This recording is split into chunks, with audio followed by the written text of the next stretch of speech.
Good morning. Don't know how good it is. We just know it's morning. Is that right?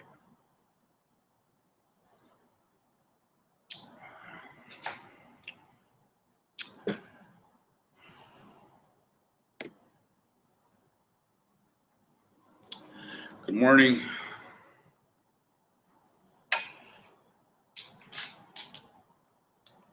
How's everyone doing this morning? Red, white, and blue. Good morning. Good morning. So, I'm a little bit earlier this morning. See if we can keep out of the way of the riffraff, right? All right.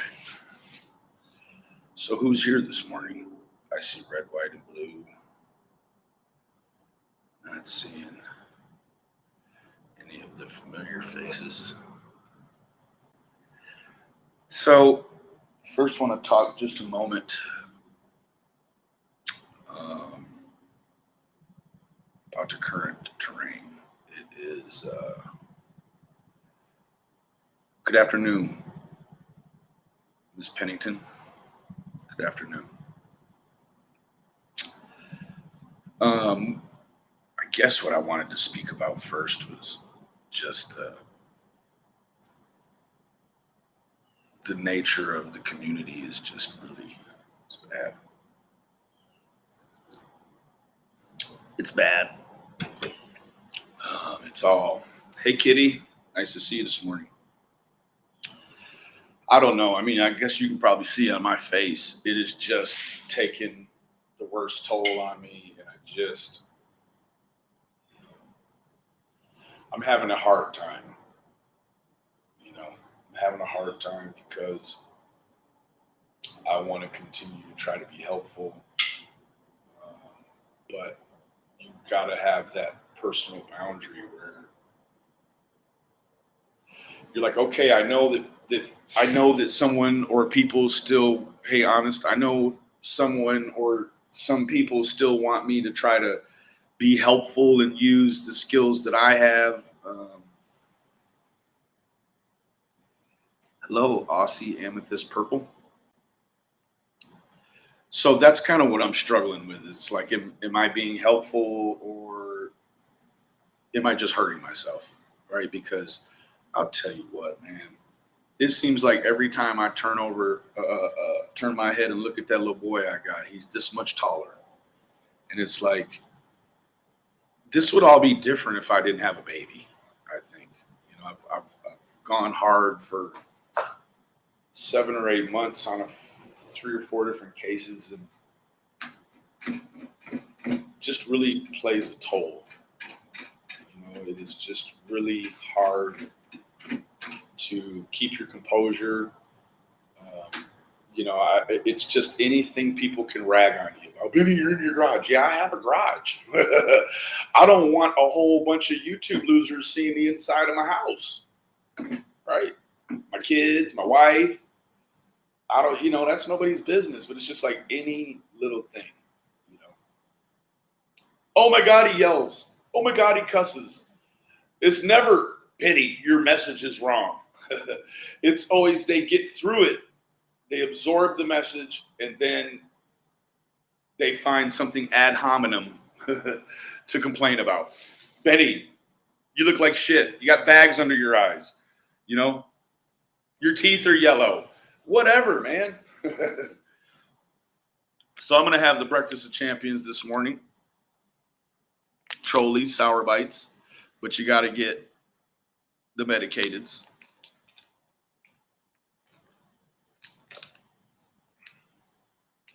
It's the only way.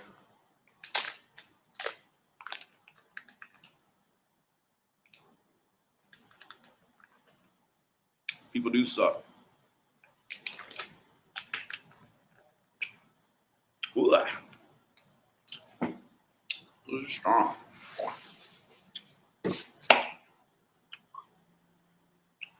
They are so good.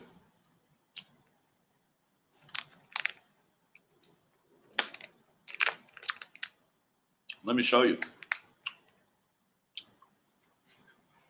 They are just glistening with the medicine. Woo. All right. I'll take 3 or 4 for you. Red, white, and blue. Candy, candy, candy. It's not just candy. We gotta get powered up, man. Because you know what, man, I'm sleeping terribly. I get up in the morning after having went to bed at like 12 or 1. It's like I'm just hanging on for that next video that's going to drop out. And you want to know what? I don't even watch them. I look at them. I read some comments. I don't even watch it. If it's not share, if it's not share or mark, I'm just not looking at a lot of it. I can't fill my head with any more crap.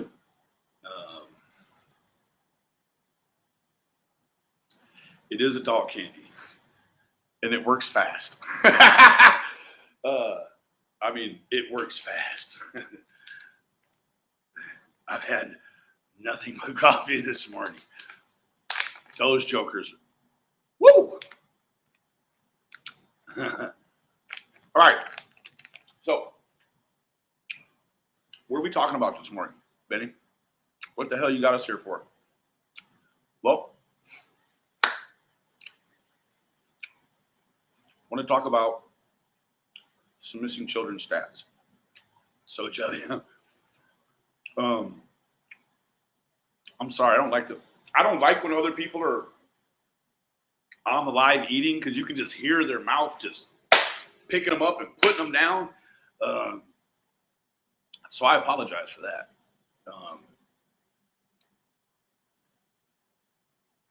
Thank you, Jessica. I try to keep it 10K every day. 10K every day. So,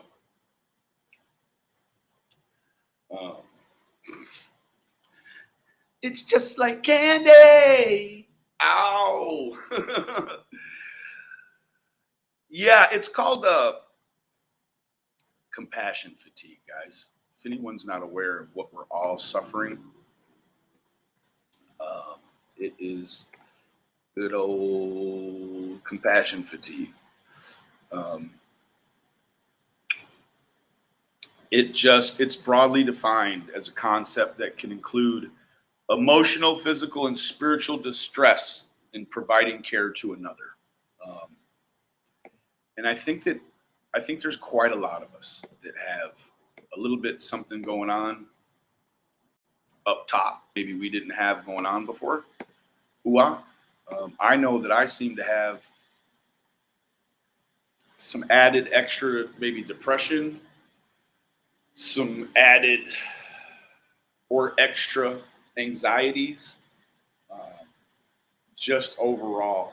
And then, because our mind controls our bodies, when we convolute the mind with stressors and anxieties, our body doesn't perform well. And so I think that it's safe to say that's where I'm at. I'm to where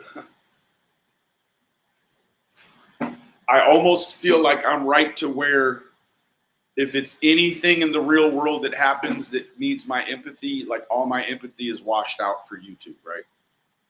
Like I feel like, there's not a whole lot of me that's available for anybody else besides Summer. And that's a problem. That's a genuine, honest problem. And I'm coming here to be honest about it. Sounds like a female jail. Somebody always smacking their lips.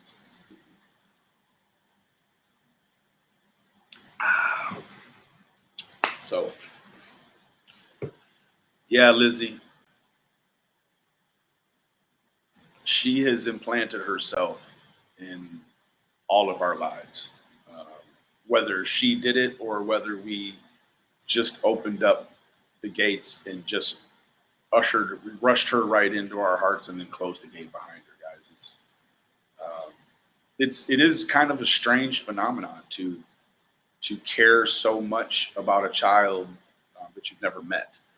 Now, I cared about the Cash situation. I cared about Orrin and Orson West situation, but to actually say that I had any sort of personal feelings for those children was,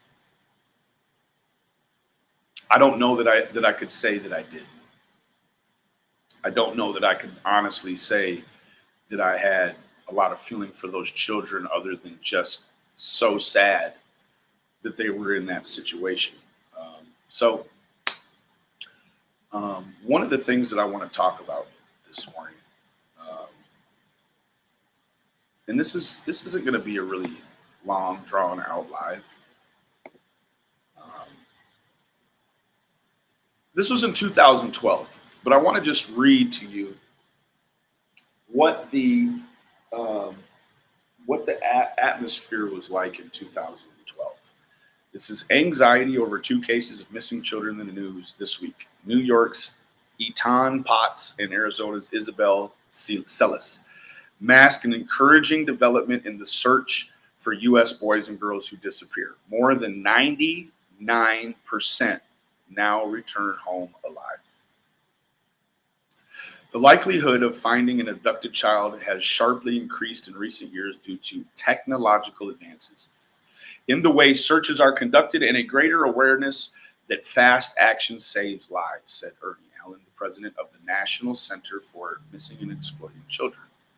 That has boosted the recovery rate for missing children involved in the most dangerous cases in America to 97% in 2011 from 62% in 1990. According to the center's statistics, that rate is even higher when it includes all missing children, not just the high-risk cases, which include abductions by a stranger or a family member wanted on a felony arrest warrant. What they mean by a felony arrest warrant is a parent or an adult that would use a child as a fulcrum to try to leverage out of their criminal stuff. So the recovery rate for the estimated 115 children abducted by strangers each year, 115, guys, 115. Now, this was in 2012, mind you, but that's where we're at, 115. And we said between 150 and 350 kids annually, and that just depends on the fluctuation of that new year. It says the recovery rate for the estimated 115 children abducted by strangers each year, a very small but alarming segment of children reporting missing annually, is less heartening. Allen said an average of 57% of them come home alive and 40% are killed. The rest remains open. So, questions about successful efforts to find an abducted child dead or alive were raised by the resumed search for Pat, a 6-year-old boy who vanished in '79 near his New York City home. An investigation into the disappearance of Celis, 6, from her Tucson bedroom last week. Each year, 800,000 children are reported missing in America. 800,000. 800,000. Are we missing something here? 800,000. You know, there's roughly 200 to 300 million people in the United States.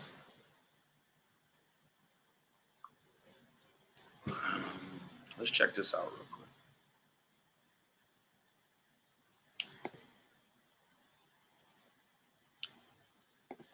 How many children in the U.S.? 73 million children. So I was incorrect. How many people?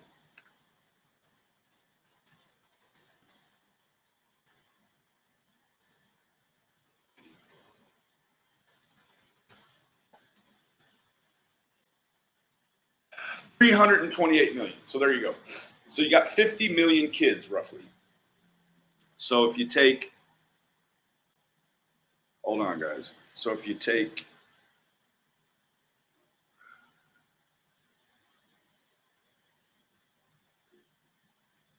50,000, 100,000, million, 10 million, 100 million divided by 80.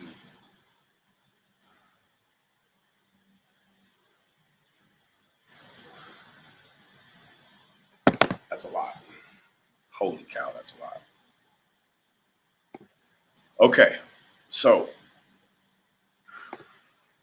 just had to do that for myself real quick. All right, so each year, 800,000 children are reported missing in America, including some who are lost, injured, have run away from home, or are abducted. According to the center, the nation's leading clearinghouse of information about missing children.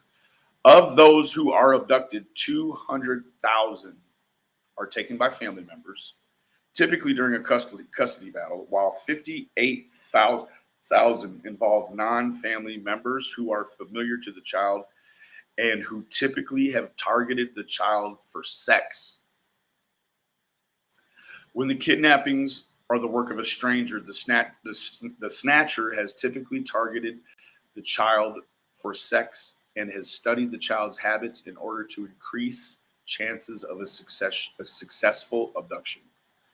There are more acts of seduction than abduction, where the child goes willingly with the adult only to be victimized later. He said the center uses statistics and research from various law enforcement and government agencies. So, of course, we know that those are staggering numbers. Just let me say that first. Like, those numbers are absolutely staggering. 800,000 kids get marked down as missing. Holy cow. Holy cow. I'm not going to go through what's the best way. There's pictures everywhere. The surest way to get a child home is to get the child's picture in front of as many eyeballs as possible, as quickly as possible. And we've done that. Here, I actually mentioned this a couple of weeks ago. Amongst the most powerful tools have been pictures posted on shopper bulletin boards at Walmart stores and Amber Alerts. That's awesome. All right, so I'm going to move over here real quick. Why the first 72 hours in a missing persons investigation are the most critical, according to criminology experts. We're going to read a little bit into this. And then, guys, I want to take some questions. See if you guys can qualify me to answer some questions. And I'll answer them if I know the answer. Okay. Why the first 72 hours in a missing persons investigation are the most critical. The countdown to finding a missing person, and this was published in 2018, guys. The countdown to finding a missing person begins the moment someone concerned for his or her well-being alerts law enforcement.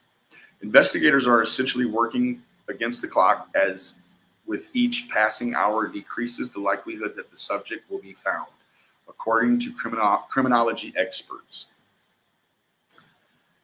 Here's why the first 72 hours of a missing persons investigation are the most critical. Now, I talked a little bit about the situation with the Predator Nation, right? The integrity of the evidence is what's key.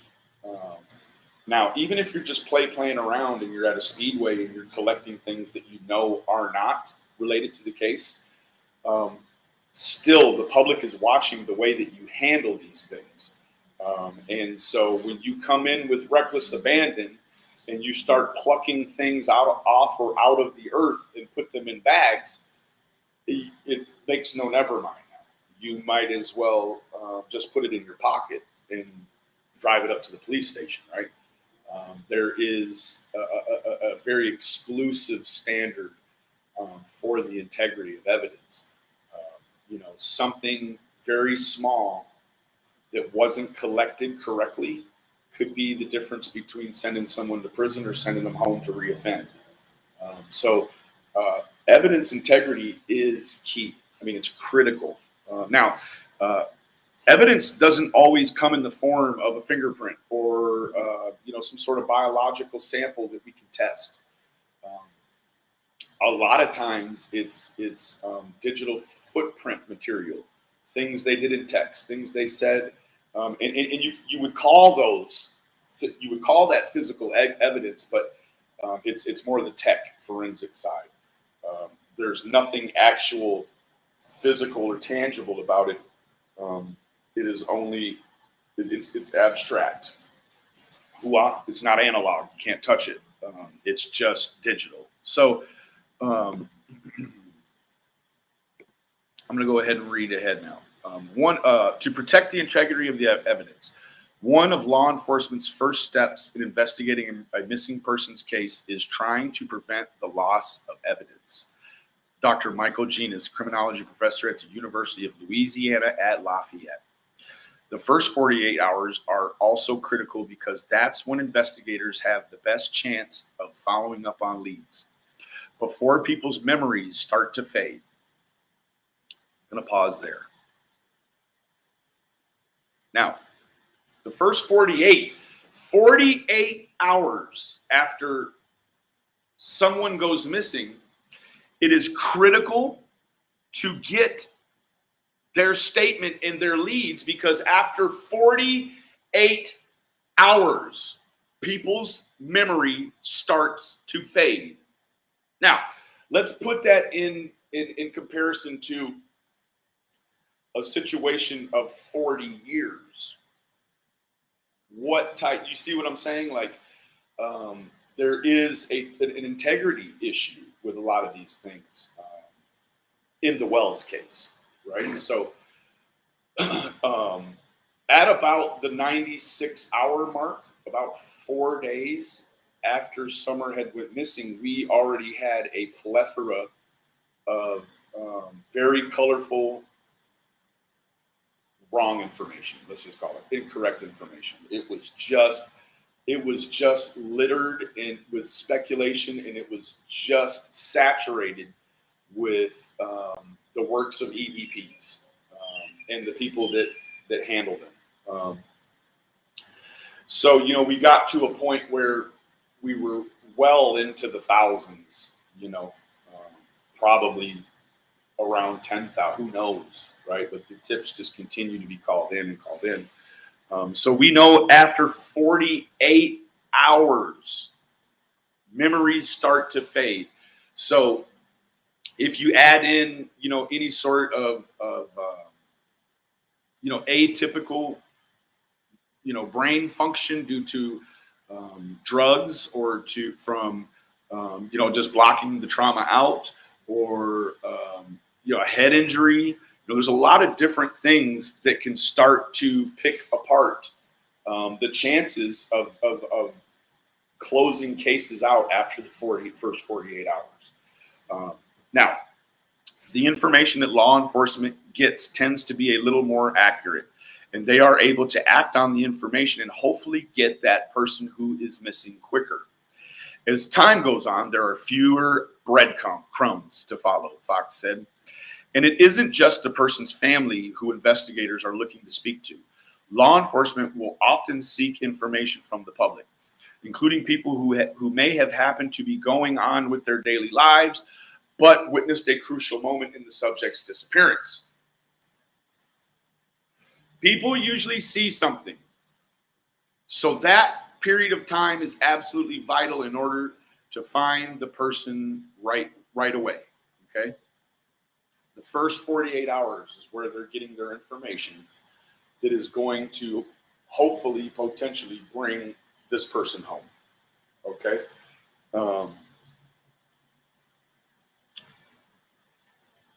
That's why it's so important to try and move the investigation along and get the public's help. Now, of course, this was written in 2018. I'm sure that if the ABC News writer was still monitoring the effects of social media on criminal cases, to get the public's help anymore is almost impossible. Hoo-ah, guys, you're just not going to get the sort of information on every case. Now, that's not to say that these cases aren't solved by, the people that watch the Amber Alerts, so on and so forth. Just dumb luck sometimes. There's really no rhyme or reason. There's no place that you can go definitively and look for an abductor and a victim, right? It's different every single time. So the victim could be in grave danger. Those first few days are especially crucial in the event that an individual is being transported or is in danger. Now, let's imagine for a moment what the situation must be like when someone's abducted, right? The first couple of days, and we know some of the stats involved, like the hourly stats in regards to children's abductions, is after 10 hours, you've got a big problem. After 3 hours, you're starting to have a problem. And then once you get outside of that 48, the stats just start to plummet as far as conviction rates and what you would think as retrievals or finding them. But we see that 97% of these issues, they're resolved in some way. Even if that means they bring the child home dead, that's a resolution. They're not necessary. These stats have nothing to do with how often someone is convicted. It is only in regards to the victim itself. Okay. Now,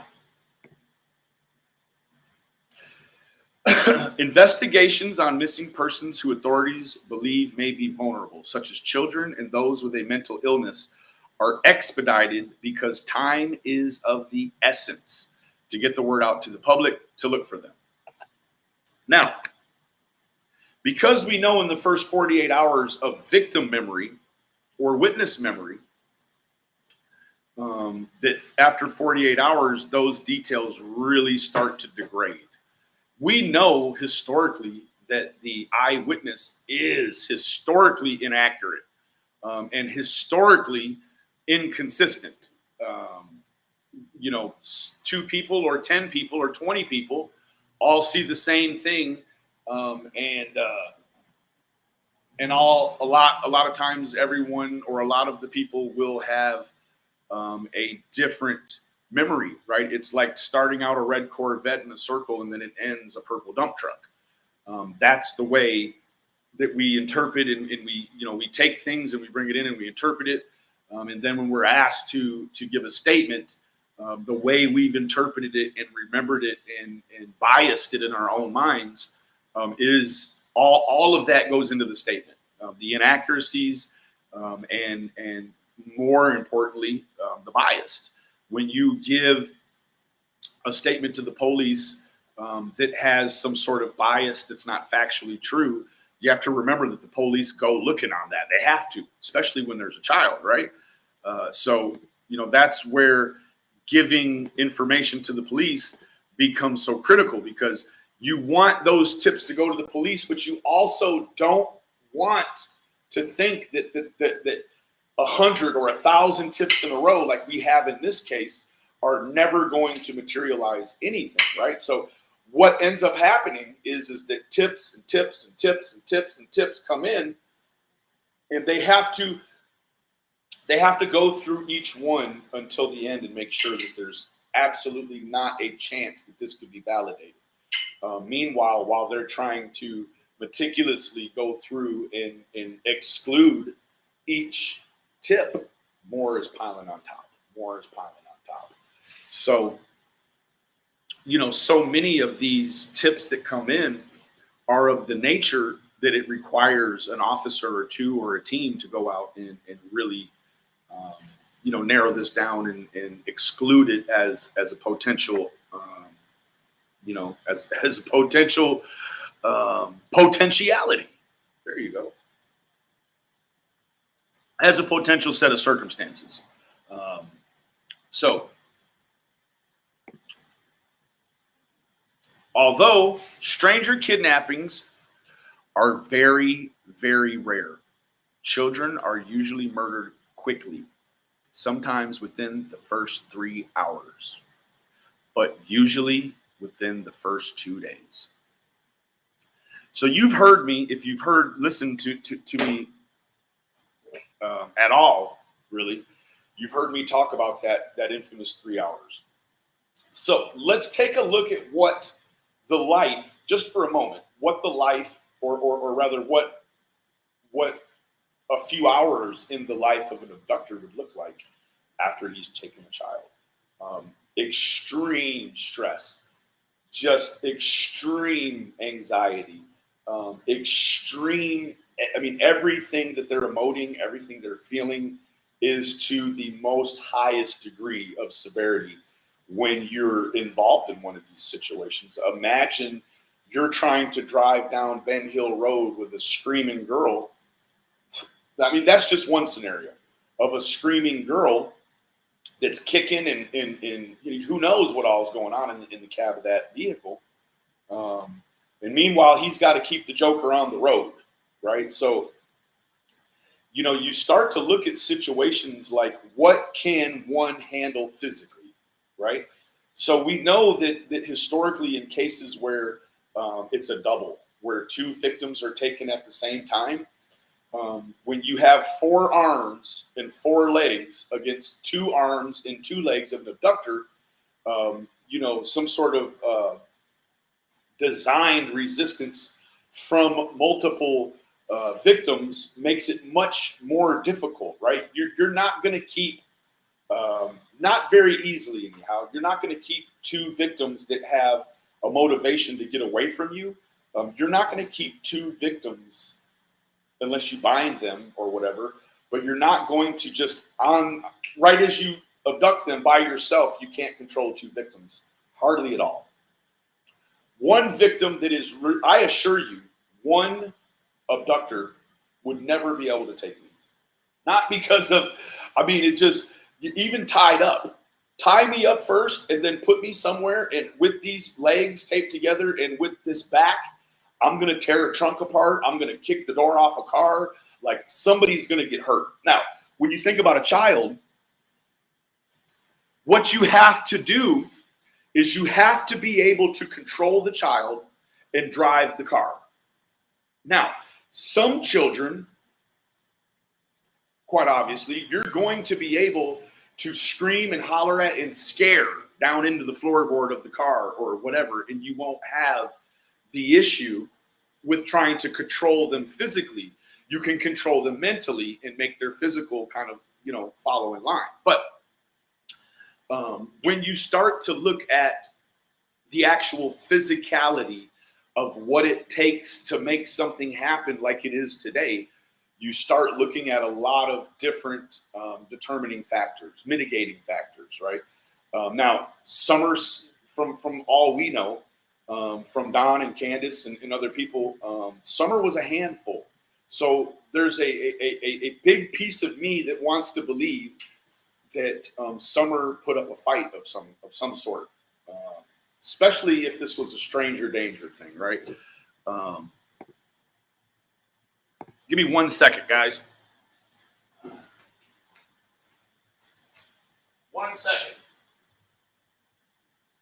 So,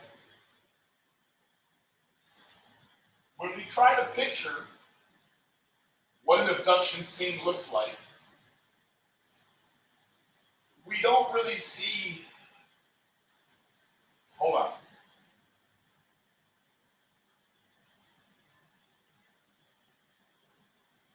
See, when it comes to children, you know, you've got to put yourself in their shoes, right?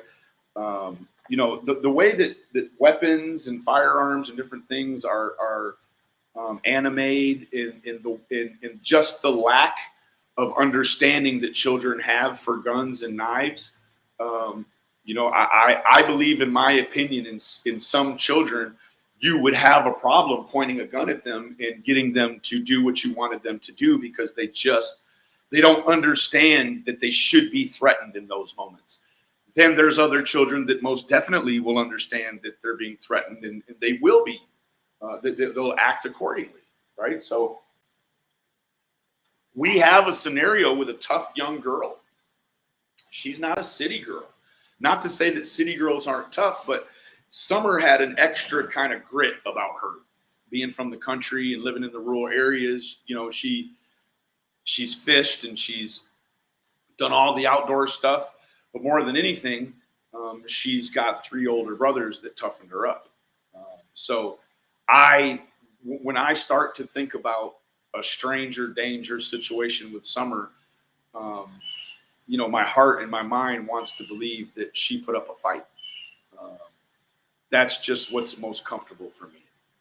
It's most comfortable to believe that she put up some sort of fight, and that, you know, it just, that situation didn't go smoothly for the abductor. That's what I want to believe. I want to believe she fought tooth and nail, and I don't know, right? It just makes you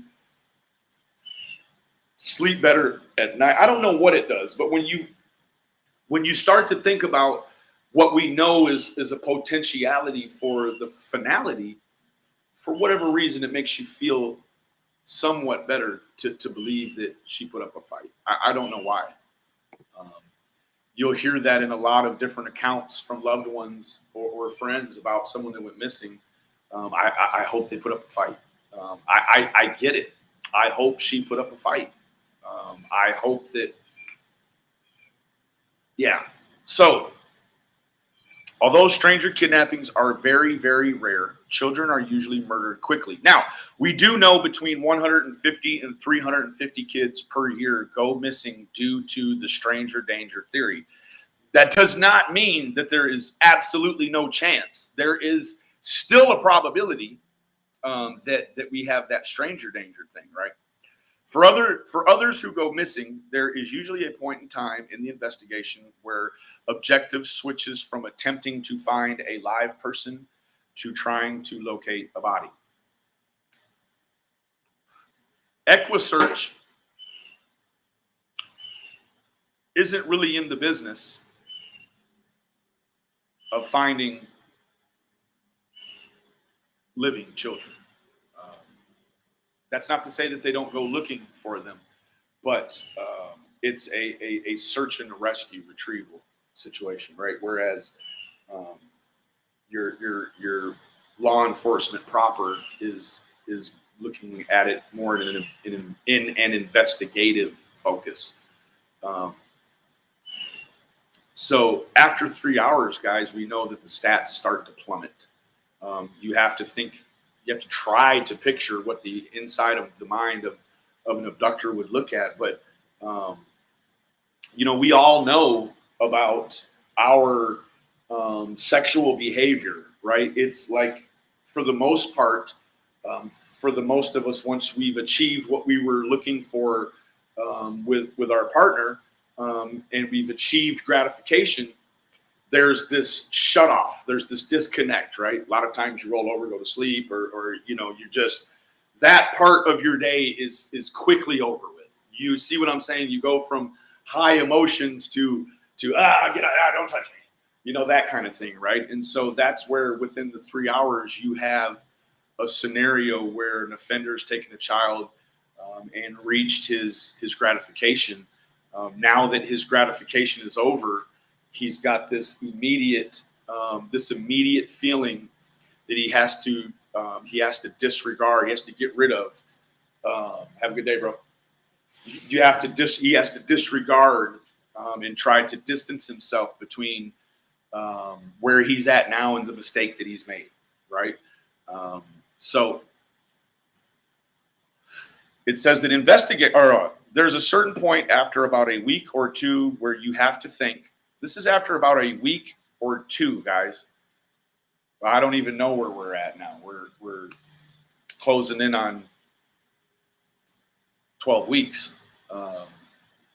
Somewhere around 10 weeks right now. So,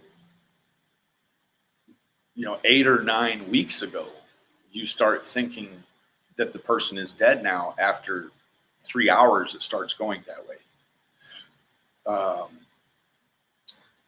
The potential that the missing person is dead, and now it's a matter of trying to find their body and bring closure to the family and to determine if you now have a homicide investigation or suicide or some kind of accidental death. Now, investigators have a procedure for determining if the case is urgent. As soon as police get a call reporting that someone is missing, they'll begin to evaluate whether the case even involves a missing person at all. Law enforcement then chooses how they will allocate resources to missing persons cases on a case-by-case basis. For adults who are reported missing, one of the things investigators look to first is whether the subject was displaying atypical behavior. What is atypical, guys? Atypical is any change from the baseline behavior for this individual. It sometimes is very subtle. It sometimes can also be on the other end of that spectrum where someone commits a crime and the people in that person's physical life now start to see changes, like change in appearance, changes in stressors, anxieties, the way they interact socially, all those things become apparent. So it's very hard, even after you've been involved in a crime like this. It's extremely difficult to keep that sort of thing pent up inside of you. There is a lot of science that says that once people can live with doing horrendous things to other people if they get it off their chest. If they don't, then they carry around this thing that they're always looking for that person that they can give it to, right? They're like, they're looking for that person they can connect with where they can let this off, right? Let me see how it's going over here.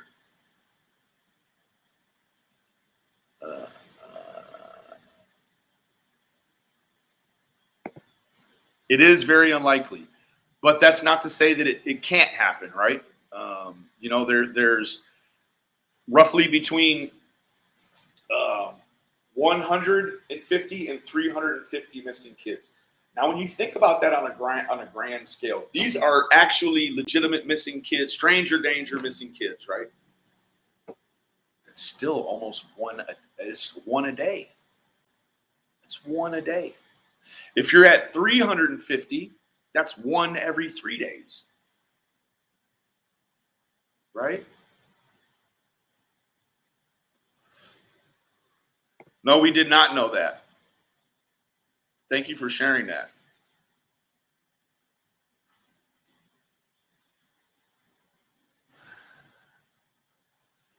So, back to this, guys.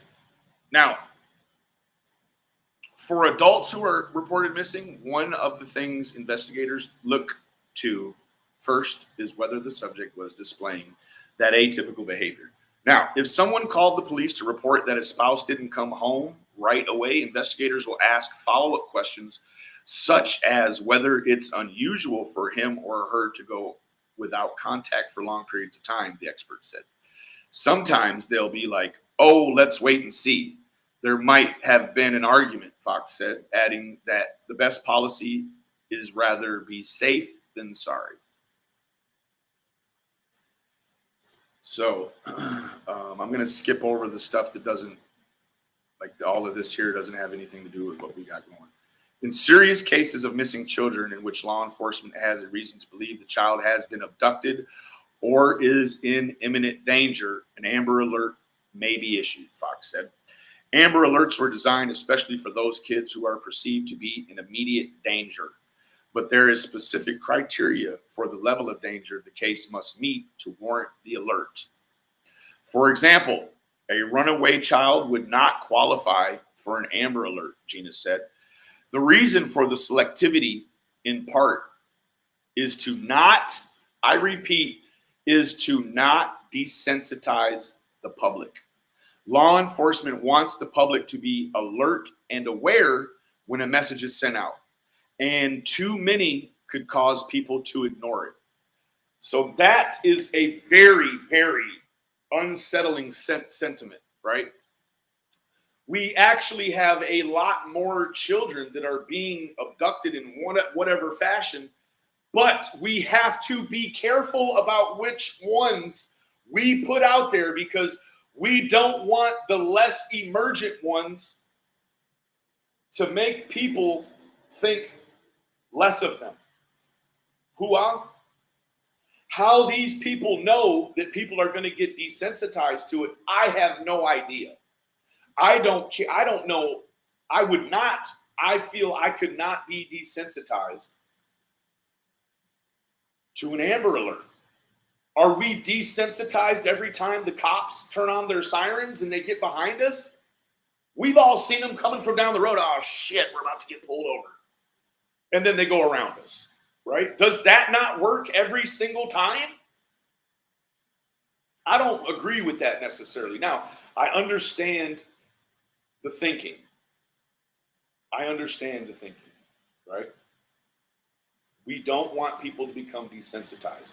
But then again, we don't want people so hyper vigilant and hypersensitive that they call in something every time a bird tweets. So guys, there has to be a respectable medium. Okay? God.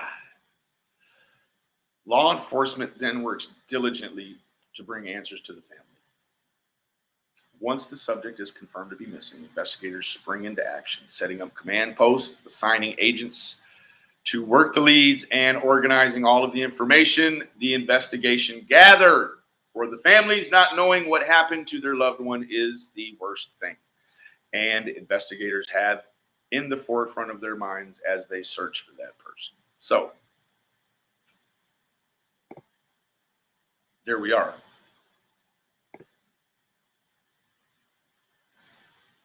I'm not feeling a whole lot better. I went and had my second shot yesterday, and man, I tell you what, that joker feels like it weighs about 1,500 pounds. But I'm so tough I could still lift it.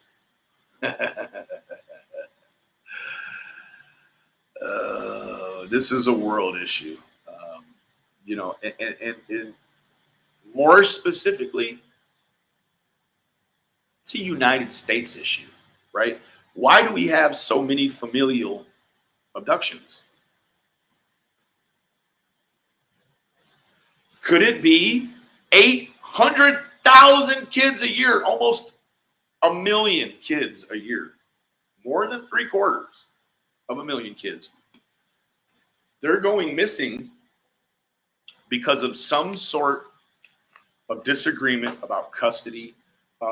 Essentially, it's families that or one side of a family that doesn't like the way family law has handled these things, right? So they, instead of going by family law rule, they do their own thing, right? They do their own thing. Makes you wonder, how did families before the 1900s, how did they even make it without courts? And I mean, they made it with just the sheriff and a couple of deputies. Holy cow. Yeah, I'm really tired, NH girl. Super tired. So, let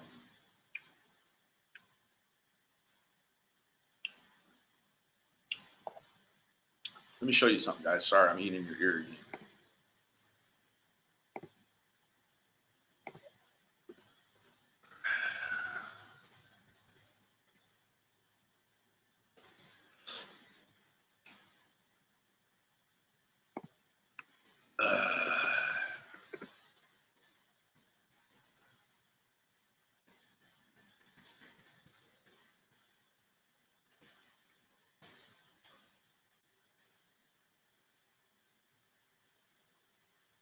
So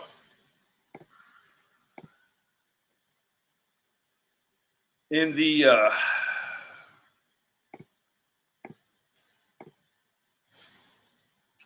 Gabriel Gonzalez, there in okay, you're right, Lizzie. Gabriel Gonzalez, he was there in by Cal City, California. There, what was it? Lancaster, whatever. That boy was failed by CPS, and in fact, some of the workers and people involved in the administration part of this DC Child Protective Services in Los Angeles, they failed a boy and he was killed by his mother and her boyfriend. Gabriel was beaten. He was whipped. He was punched. He was shot with BB guns. He was locked in a cabinet for about 6 months of his life. He was fed kitty litter.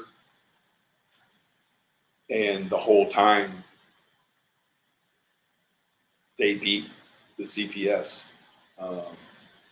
We had a 5-year-old, 6-year-old little boy that was suicidal due to the abuse. That is just out of sorts. Little kids are not suicidal. Like, God protects them from even thinking that way. But when you have a child that has went through so much abuse and they start talking like they want to end their own life, like, children have essentially zero understanding of life and death. They know nothing about it. They know that on the video games, you shoot, you get shot, and you respawn and you're back stand. Like, they don't have any understanding of finality.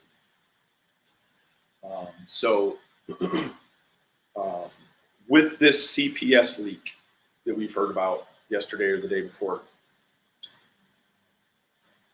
not really sure what Ziggy has going on. I know that Ziggy stole some of my content and then used it to make fun of me. And so I took it back from her and gave her channel a strike. Now Ziggy is calling me all hours of the day and the night, and it's just become a problem. The guy at the lab, whatever his name is, he did the same thing. Let me show you. You guys know the lab? I don't know his name, Jason or Justin, whatever the hell it is. Let me show you what these 30 YouTubers are up to, guys. Do you want to see, man? Forget about it. I'm going to show you. I'm going to show you right now, man. Fucking cockroaches. All right. I had to put the dude in the spam. Where the hell's my spam at, man? There we go. Oh, looky there. He's still emailing me.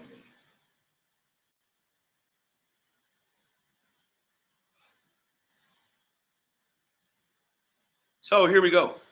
This is the lab. Go look him up, guys. He's a real piece of shit. So I struck him because he used my video and made fun of me. It was not constructive criticism. It was not educational, none of that, right? So he said, don't like being, this is him starting with me, Brother Benny. First one. Don't like being made fun of. Joshua is his name. Fun of, they don't try to act smart. Also, any strikes against my channel don't matter to me because I don't make any money from YouTube. And I said, I'm not sure what your issue is, sir, but I'm not worried about your issue. Can't steal media, take a strike, then come over and taunt me. Internet beef, I decline that. I won't entertain you online at all. Good day, sir. Then I said, furthermore, you have my telephone number from the strike you took. Don't email me on some cat stuff. Call me like a man. What's up with male creators? Then he said, LOL, sir. Then he said, you're just mad because I made fun of you and your interview. And I said, or he said, You aren't a creator. Don't put yourself out there as one. Nobody watches you unless you have that guy who assaulted his sister. Then you have the audacity to talk about God with him. I shouldn't have played your phone call with Diddler Don, but that's the only way anyone would see it. Then he said, how much? I didn't answer him. How much for consent of that episode? And I said, what do you mean? Sell you something? No thanks. I'd really prefer if you just left me alone. You're a real cool guy. All that money invested in looking cool online, dude. Awesome. Seems like you're probably single in real life. I got a wife and a family, and I don't have time to mess with losers like you. I wouldn't trade my life for your cool set and how badass you are online to other nerds. Dude, you'd have to impress me with your real life before I start envying what you got going on online. And then I said, and you seem really hard up for my validation. That's the MO of a beta guy. And you're a little fluffy too. So making fun of me is you making fun of yourself. Don't email me or mention money to me again. Then he said, yeah, I've got tons of money. That's true. I get someone like you would be jealous of what I have. I'm from the dirt. I was raised in blood. We aren't that different. I just never did drugs. I don't care about you having a wife or kids. I got a family myself, but don't feel the need to brag about it to make myself feel better. You might fool a few people with this act you put on, but not me. I was raised by killers and thieves. I don't have a mommy or a daddy. I can't live at my mom's house. I didn't have the luxury. The fuck you talking about? You don't know shit about me, and trust you wouldn't scare me face to face. Boy, you ain't called me yet. You're still emailing, so I think you're already shook. Maybe I was wrong for mocking you. I know a bunch of yous. You don't know any me's. Now, if you don't want to do business because you are wealthy and don't need my money from the content you make, fine. I'll just take that money and beat the copyright. Now, if you want to do business, maybe your pride shouldn't stop you. You don't even know what I was willing to pay. Maybe Christmas will be nice this year. You know where to find me.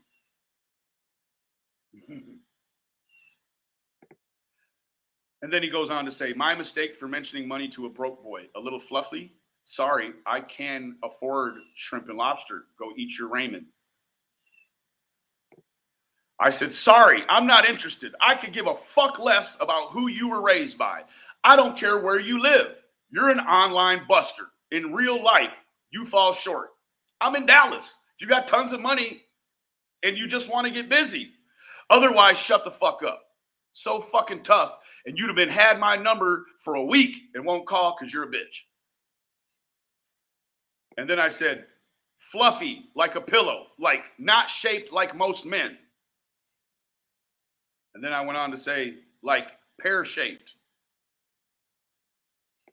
And then he said, you're soft like cotton, living off your mom. I don't have your number, pube face. That's what he said. He said, yeah, you got a great diet plan, meth. He said, unless we are going to talk money, I don't need to call you. I'm not going to yell. You can, but that doesn't bother me. Then I sent him the movie A Woman Scorned. I said, I have no reason to yell, but every reason to call a man I have an issue with instead of hiding behind the keyboard. What I look like talking money with someone I don't even know in an email. I don't know who you've been messing with, but not me. Then he goes on to say, I don't have an issue with you in all honesty. Seems straightforward. I use something of yours. You put a copyright claim on it that won't stand up by next week. But hey, I understood. I offered. You declined. Called me fluffy and a loser and a pussy. I said some not nice things, and it looks like that. Offer stands. I said, LOL. Nah, bro. I don't exploit nothing at all. You're trying to troll me into accepting some money from you and exploiting something. Fuck you, bro. Don't email me again. You bitch you. He says, whatever you say, I wouldn't tell a soul. I wouldn't say one word about the business we did. Anyway, I have my answer. Take care, as opposed to fuck you.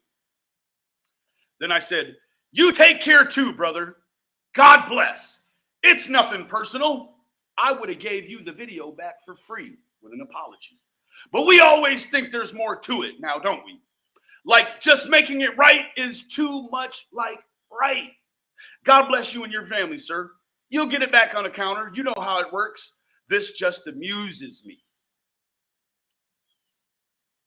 And then I said, this is a good lesson for you. Ask before you take and never think money can buy what's really sought by from real men. That's a look in the eye and an apology. He said, yeah, it is actually. Sorry if I insulted you by the money, and I had no reason to mock you during the video. This is true. So I do apologize. Take care, man. And I said, no worries, bro. I'm only human too. When we get the opportunity to do the right thing, will we? Even when all the wrong eyes are watching, I assure you, I'm the way I am because of how a lot of you YouTubers are. Not because I'm a bad guy or on drugs. Take care, bro. Best wishes and success.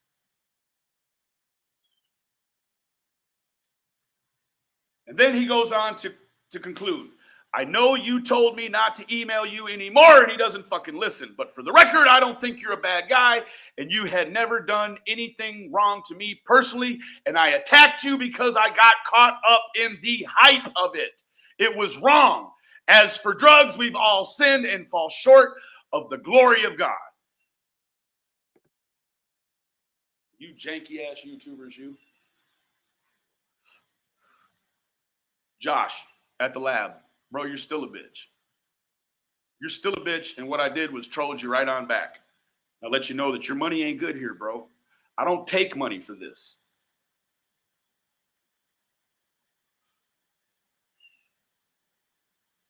I don't take money for this. You're not about to, if you don't make no money, it don't work. It doesn't matter about you taking the strike or not, sir. So there you go. You can bust these YouTubers up by just being real world with them, right? Like, bro, let me show you. Let me show you right quick. Bro, like, look, you want to know how I know that it's fucking this guy, Joshua? I just got a call right now. Unknown caller. Look at all these calls I get in the middle of the night.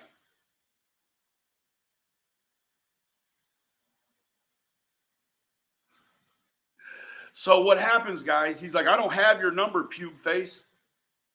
Let me show you what happens. Every time you strike somebody from a video, it gives you your real name. I mean, you guys already got all my shit. Your whole address, your telephone number, your email address, everything. And it's two people I've struck in the past 3 days. I've struck Ziggy and I've struck Joshua at the lab. You know what I'm saying? You understand me? He's breaking up with me. Angela Lee! Angie! Love you, gal.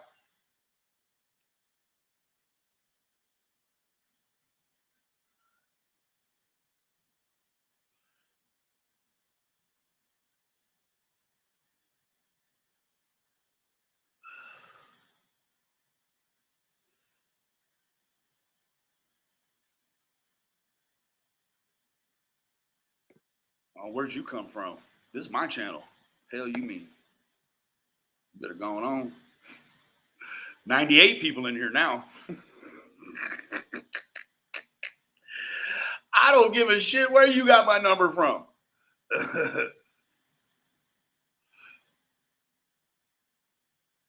if you got Ernie Shell's number in your phone, you can't be here no more. You're out of there.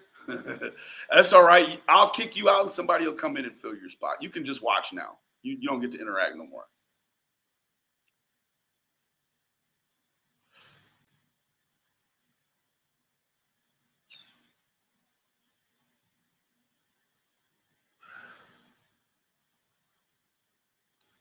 I don't know what's going on.